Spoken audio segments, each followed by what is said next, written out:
So the devlogs are finally in full swing, and along with that comes some certain changes that I think many from the community aren't really too happy about, at least from what I was able to notice through my pretty fair observations in the forums as well as areas outside of Gaijin's control. But before we go ahead and get started with the news and updates in War Thunder, I just want to let you guys know that we did break over 50,000 subscribers here on the YouTube side of things. You guys are absolutely brilliant for doing so, and with it will be coming a 50K Q&A video that will drop in the coming days, but I have yet to really start the recording on it. So if you want to go ahead and answer, or excuse me, ask a burning question for me to answer, you are welcome to head over to the community side of YouTube, where I have a post currently up right now that I will be pulling some of those questions from there. If they get upvoted, or if I find them to be very interesting, I will answer them in full detail in that upcoming video.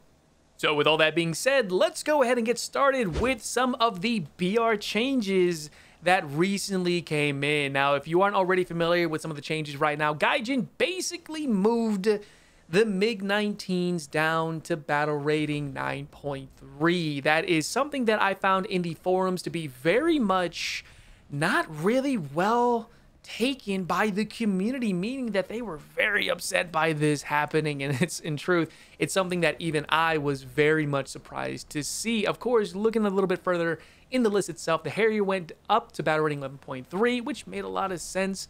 Arcade is something that some vehicles did get some changes in, but in truth, I'm not going to be covering it.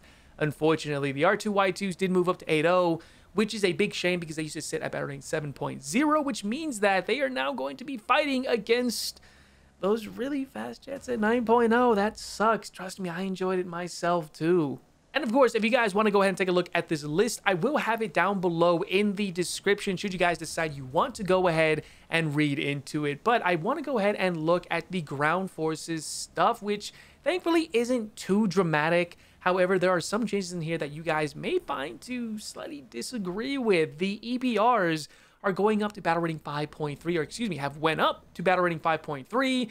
The German Churchill went down to 4.0. The Breda went up to 4.3, which I understand the thing is kind of OP to some extent. The 152, excuse me, the SU-152 went down to 4.0. That's pretty nice. The 4005, which is the Doom Barn, one of my favorite vehicles, went down to battle rating 6.3 from 6.7. That's actually pretty good too. And of course, the EBR model 1954 went up to 6.7. The rest goes to Arcade, as well as some other that doesn't really interest me too much.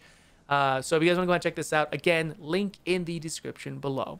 And up next is something that I have been asking for, I wouldn't really say for too long, but it has been something that I have been wanting to have in this game for quite some time. The 9A35M2, also known as the Strela. That's right. Now, here is my big problem with this, and I know many of you guys in the comment sections are going to be saying, hey, when are we going to be getting some sort of vehicle for, say, the Japanese or the Italians, etc., because right now they are kind of struggling, as well as Israel. Man, they need some SPAAs, don't get me wrong, okay? But for the time being, we are getting this in the game.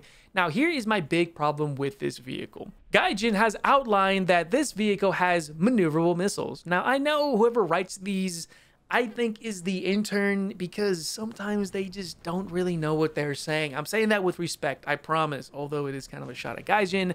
Point being is that this is kind of a problem, because they might be right. Currently, as it stands, the Mistrals, the Type 93's missile, as well as any sort of Stinger missile fired from, say, the LABAD, they're garbage. They don't really work too well unless you know exactly what you are doing, in which case, not a whole lot of people know what they're doing, and so it's not really used to very good effect. Those who know how to use it are very good at it. Those who don't know how to just don't play it, or just are terrible at it, which is not necessarily a bad thing. Hell, even I'm kind of bad at it, so trust me, I get that feeling. But when it comes to the Strela, Gaijin has a small little habit of making their vehicles a little OP almost unnecessarily, ergo the 2S38, which is a vehicle that, in my opinion, is blatantly overpowered for the BR. But hey, who am I? I just play this game. However, on the bright side of things, this does give the Russians a competitive edge in the lower BRs, because all you have is a ZSU-37-2 and it goes up to the 7.3 now, ZSU 57, and then the Shoka, and then the 2S6. So a vehicle that is going to basically play as the middle ground between the Shoka and the 2S6 is going to be a very welcome addition, at least in my opinion, although that really remains to be seen, seeing that this can be very problematic, assuming they make it in the way that I think they're going to. Imagine the TY-90 missiles fired from this, or R-60Ms being fired. And not the types, of course, it doesn't fire those, but I'm talking in terms of efficiency. That's the big problem. But let's go ahead and talk about the next edition, and one that comes as a big surprise.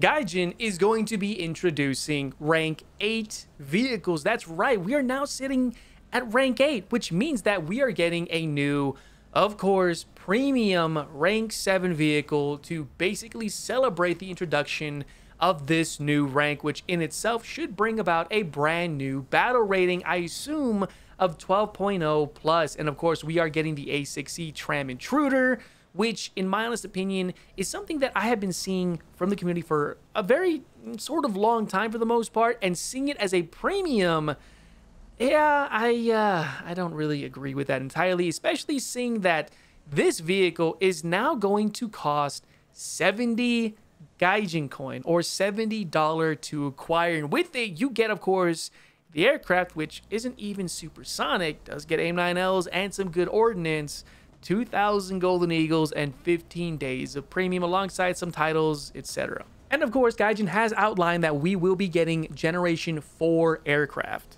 And you know what that means?